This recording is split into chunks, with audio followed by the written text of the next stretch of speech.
Criminal నయం దాచిన డబ్బు ఏమైందని ఆయన డైరీ ఎక్కడికి పోయిందని కాంగ్రెస్ సీనియర్ నేత విహెచ్ ప్రశ్నించారు. బ్రిటిష్ కాలంలో తెచ్చిన చట్టాల్లో మార్పులు రావాలని, చట్టాల్లో సమూలంగా మార్పులు జరగాలని అభిప్రాయం వ్యక్తం చేశారు. ఇక రాహుల్ గాంధీ ప్రధాని అయితే ఇలాంటి చట్టాల్లో మారుస్తామని తెలిపారు. ఇక నల్సార్ యూనివర్సిటీ వీసీ కొత్తగా 3 చట్టాలు సూచించారని విహెచ్ గుర్తు చేశారు.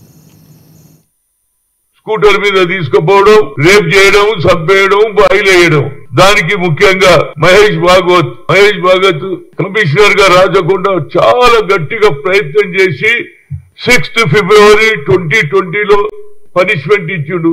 2 అమ్మాయి కేసులో లైవ్, ఒక కేసులేమో ఉరి శిక్ష.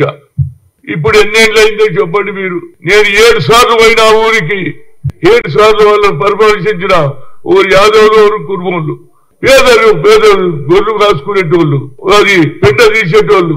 వాళ్ళ కేసు ఇప్పటిదానికి ఏదైతే లోయర్ కోర్సు నేను అడిగిన నిన్న మహేష్ భాగవత్ ఏమైందంటే, sir I have done my duty, the lower court has given a verdict, high court is not giving